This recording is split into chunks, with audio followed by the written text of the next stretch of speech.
नमस्कार विद्यार्थी मित्रांनो, हास्यचित्रातील मुलं या पाठात पुन्हा एकदा तुमचे स्वागत। आज आपण कुमार भारती पाठ्यपुस्तकातील स्थूल वाचन शिकणार आहोत आणि स्थूल वाचनातील पाठ आहे हास्यचित्रातील मुलं। या पाठाचा हा सेशन क्रमांक 3 आहे। पाठाच्या मागील भागामध्ये आपण लेखकाच्या द्वारे वेगवेगळ्या व्यंगचित्रकारांची चित्रे आणि त्या चित्रकारांनी काढलेले चित्राच्या माध्यमातून त्यांची सृजनशीलता हे आपण अभ्यासलो। आता पाठाच्या या भागामध्ये सुद्धा आपण असेच काही व्यंगचित्रकारांद्वारे काढलेली लहान मुलांची चित्र आणि त्यामधील काही सृजनशीलता अभ्यासणार आहोत। चला तर सगळ्यांनी पुस्तक काढायचं आहे। लहान मुलं लहान कशी दिसतात चित्रात, त्याचं नेमकं काय रहस्य आहे हे पाहायचं असेल तर ज्या व्यंगचित्रात हास्यचित्रात मोठा माणूस आणि छोटा मुलगा असे दोन्ही आहेत अशी चित्र पाहावीत। हे आहे जागतिक कीर्तीचे व्यंगचित्रकार R.K. लक्ष्मण यांचं व्यंगचित्र। आता बघा, लेखक आपल्याला सांगत आहेत की चित्रामध्ये लहान मुलं कशी दिसतात। हे जर आपल्याला जाणून घ्यायचं असेल तर एका चित्रामध्ये मोठा माणूस आणि लहान मुलं यांची चित्र जर काढलेली असेल तर आपल्याला दोघांमधील फरक नक्कीच कळेल। तर इथे एक चित्र तुम्हाला दिसत आहे आणि हे चित्र कोणाचं आहे तर प्रसिद्ध व्यंगचित्रकार R.K. लक्ष्मण यांचे हे व्यंगचित्र आहे। आता ह्या चित्राबद्दल पाहूया काय माहिती आपल्याला लेखक सांगू पाहत आहात। खेड्यात मुलांचे केस कापणारे असायचे, मुलांना जमिनीवर बसून त्यांचे केस कापले जायचे। इथे पहा बघा, आता हे जे चित्र आहे ना अगोदरच्या जुन्या काळातील आहे की खेडेगावामध्ये वगैरे काय करायचे की खेडेगावामध्ये जमिनीवर बसून आहे ना केस कापले जायचे आणि तर मुलांना किंवा लहान मुलं असो किंवा मोठी माणसं असो त्यांना सुद्धा जमिनीवर बसवले जायचे।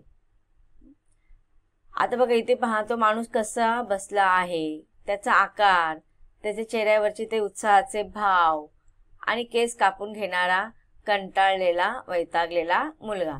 आता बघा इथे आपल्याला दिसत आहे हा माणसाचं जर आपण निरीक्षण केलं, आता बघा याच्यामध्ये आणि याच्यामध्ये फरक आहे की नाही। आता हा माणूस, त्याचे नाक डोळे, मुलाचे नाक डोळे आणि त्यांच्या हातापायांचा आकार, त्याच्यावरून आपल्याला कळते केसांचं ठेवण। बघा आता ह्या माणसाचं केस कसे आहेत, कमी आहेत म्हणजे तो वयस्कर आहे, हा लहान मुलगा आहे म्हणून त्याचे केस जास्त आहेत।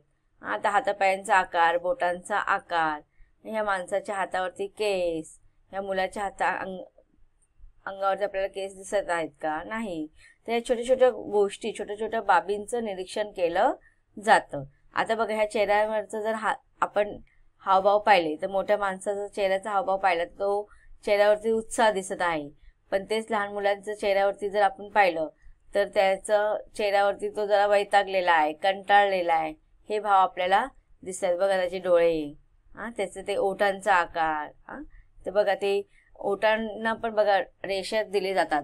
आता आपण काही काही चित्र पाहतो तर त्याच्यामध्ये फक्त नाक, डोळं आणि भोवळ्या जे असतात ते फक्त रेषा काढलेल्या असतात, पण त्या रेषांचे पण वेगवेगळे आकारांचा आपल्याला अर्थ कळतो।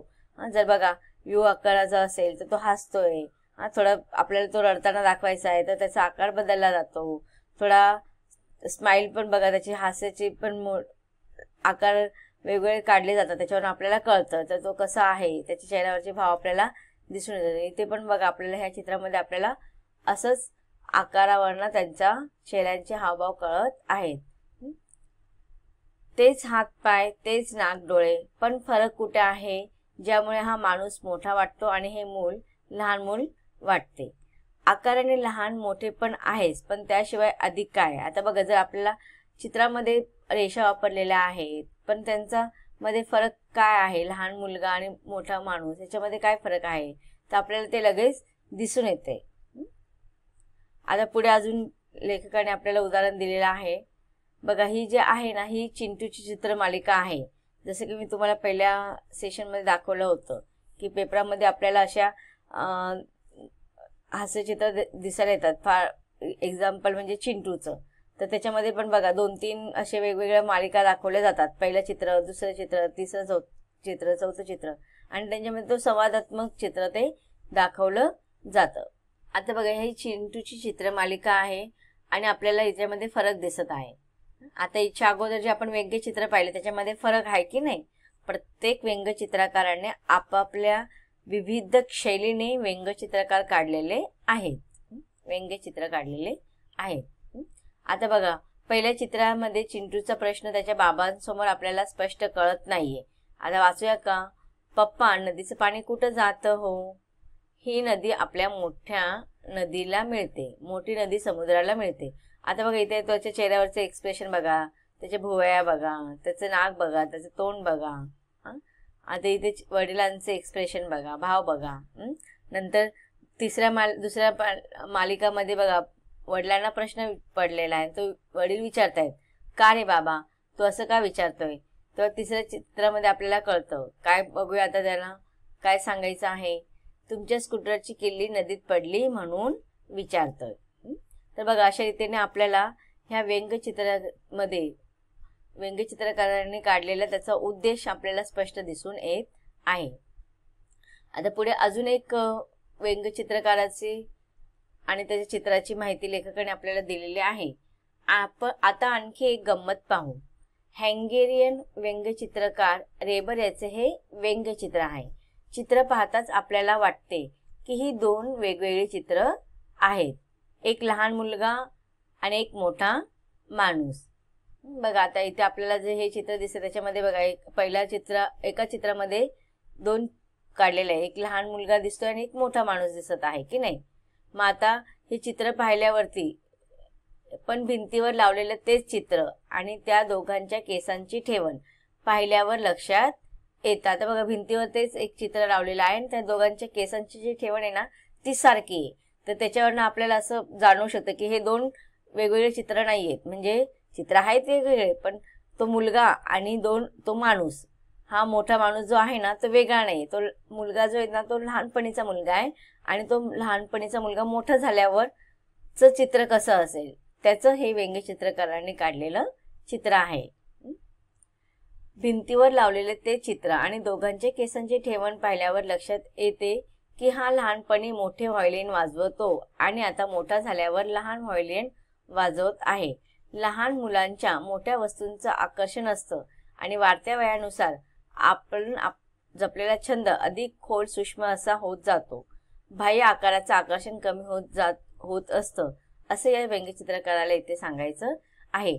बघा, आता या चित्रावरून आपल्याला काय जाणवतं की हा लहान मुलगा जो आहे ना तो काय करत आहे, त्याच्या वयाच्या मानाने त्याच्याकडे जे खेळणं आहे, जे व्हायोलिन आहे ते आकाराने फार मोठं आहे.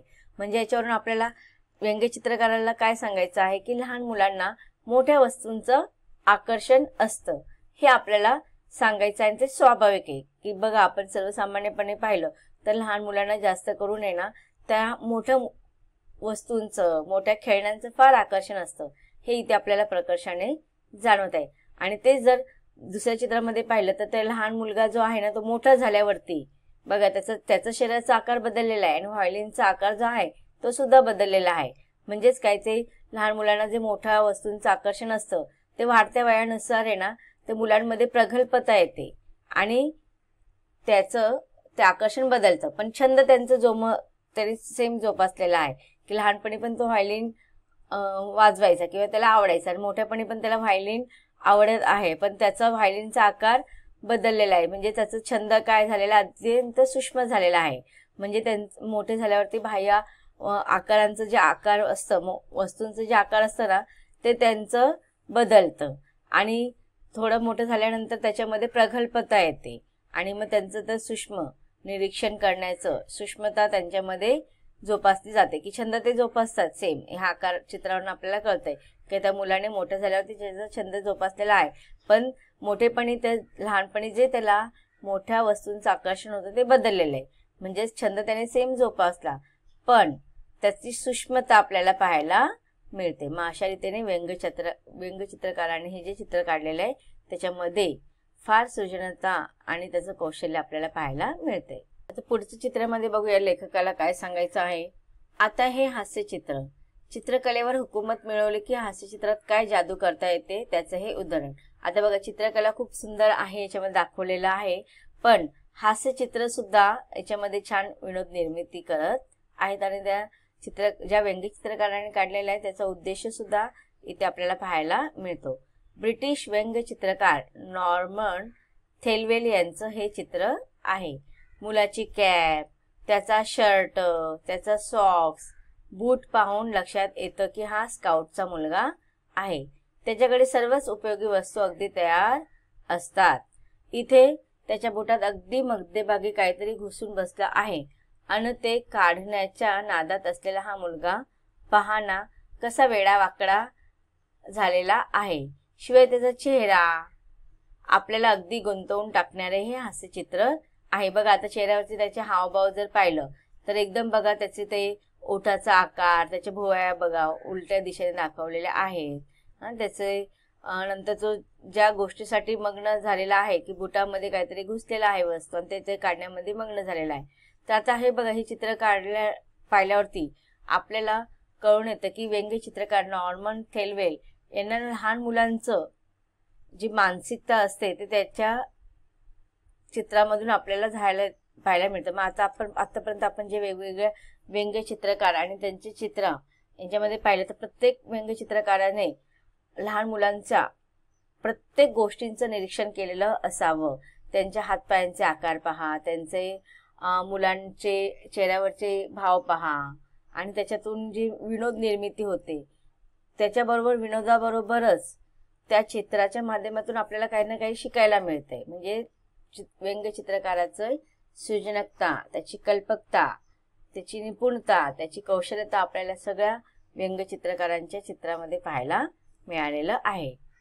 मग याच्यावरून आपण म्हणू शकतो की हास्यचित्र किंवा व्यंग्य चित्रकार याचा उद्देश केवळ फक्त विनोद निर्मिती करणेच असतं का? नाही. आता आपल्या लक्षात आलं असेल की लहान मुलांचं चित्र काढताना त्या चित्राचा आता कळालं ना की लहान मुलांचं चित्र काढणं सोपं असतं का? नाही. तर त्या चित्राचा किंवा त्या मुलाचा लहान आकारच महत्वाचा नसतो, तर शरीराच्या प्रत्येक अवयवाचा आकार त्या प्रमाणात लहान असणं गरजेचं असते. म्हणजे हातापायांची बोटं ती लहान काढले की आपोआप नख लहान होतात.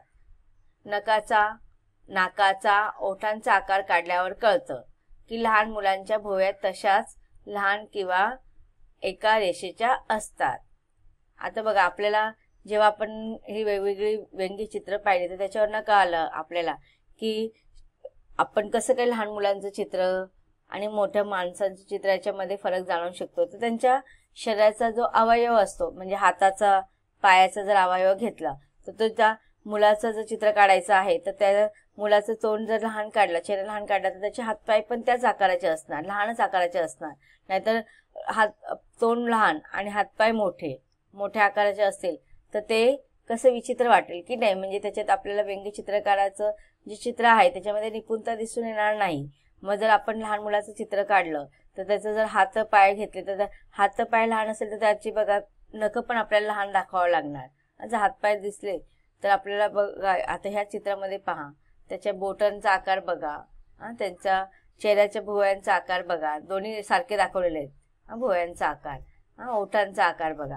तर याच्यामध्ये आपल्याला कळतं की शरीराच्या प्रत्येक अवयवाचा आकार त्या प्रमाणात लहान असणं गरजेचं असतं. म्हणजेच बघा हातापायांची बोटं लहान काढली म्हणजेच आपोआप नख सुद्धा लहान येतात. त्यांचा नाकांचा ओठाचा आकार काढल्यावर कळतं की लहान मुलांच्या भुवया तशाच लहान आणि एका रेषेत असतात. लहान मुलांना दाढी मिशा नसतात हे तुम्हाला सांगायची गरज नाही. यापुढे व्यंग्यचित्र हास्यचित्र पाहताना आणि काढताना अशा बारीक सारीक गोष्टींची नोंद तुम्ही सुद्धा घेऊ शकाल. तर बघा ह्या पाठाच्या माध्यमातून लेखकाने आपल्याला व्यंग्यचित्र आणि हास्यचित्र याच्यामधला फरक समजावून सांगितलेला आहे. तर अशा रीतीने या पाठाच्या माध्यमातून लेखकाने आपल्याला व्यंग्यचित्र आणि हास्यचित्र याच्यामधील फरक आणि खरंच लहान मुलांचं चित्र काढणं किती अवघड असतं यासाठी निरीक्षण क्षमता, त्यांची मानसिकता व्यंग्यचित्रकाराला माहीत असणे फार गरजेचं असतं. तर या पाठाच्या माध्यमातून लेखकाने आपल्यासमोर अत्यंत सुंदर आणि स्पष्ट शब्दामध्ये सांगितलेला आहे. हा पाठ इथे संपतो. पाठाच्या पुढील भागामध्ये आपण पाठाचे प्रश्नोत्तर पाहणार आहोत. धन्यवाद.